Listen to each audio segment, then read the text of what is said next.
Assalamu alaikum, barkanku da dawowa a yau sai batun.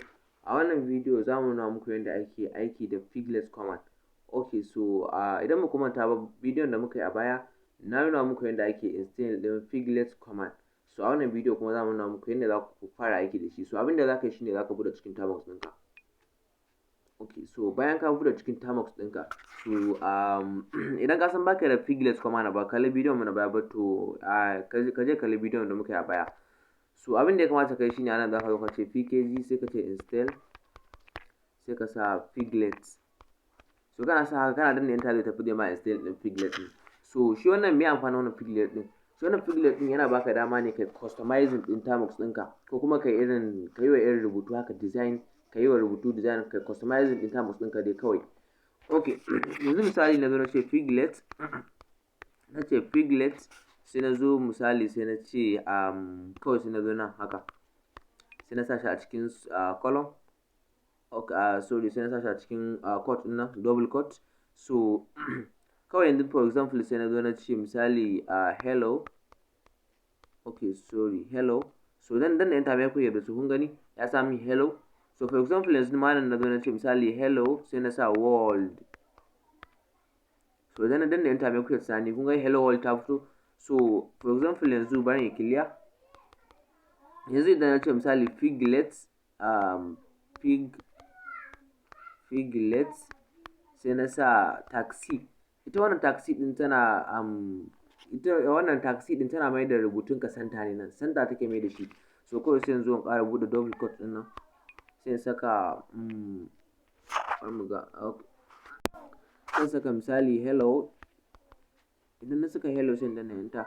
So idan na danna enter za ga already ya mayar da shi tsakiya. Amma ba za ku gane haka ba, bari ku gani. Okay, so bari mu kwantar da waya. So kun ga already ya mayar da rubutun tsakiya, kuna kallo.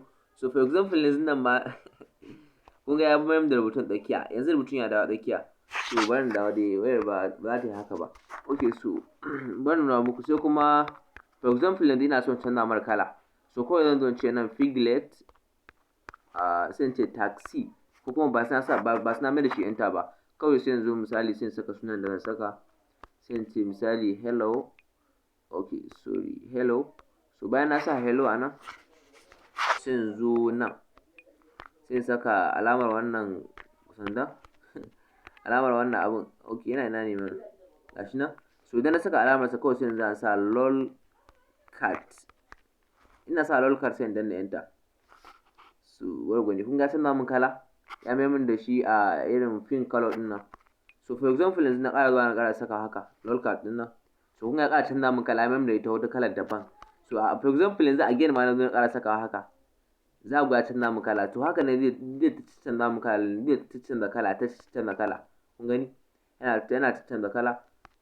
Okay, so wannan shine. So for example yanzu ina so in yi wannan rubutun ina so mai da shi wani style daban haka, irin ko wani style haka na rubutun haka. So kawai abin da zan yi shine zan dawo da wannan rubutun, sai in zo nan gurin figlet din nan, sai saka tag f, sai sa slant, misali slant. So idan na sa slant sai in danna enter. Okay, so kun ga rubutun ya dan kwantar da rubutun. So wannan shine a game da figlet. So example yanzu bari mu saka wannan, bari saka wani, bari sa standard. Okay, standard sai danna enter. Okay, so standard kun ga shi standard a ɗaya yake nan, gashi ya mayar da shi a ɗaya standard. Okay, so yanzu shi wannan figlet command din shine yanda ake aiki da shi. So wannan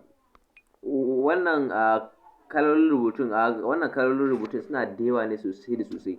So so wannan dai kawai shine a game da figlet. Ku je ku dan ƙara searching akan shi. Okay, so duka da wannan zamu kawo ƙarshen wannan bidiyo, sai mun sake haɗuwa da ku a next video.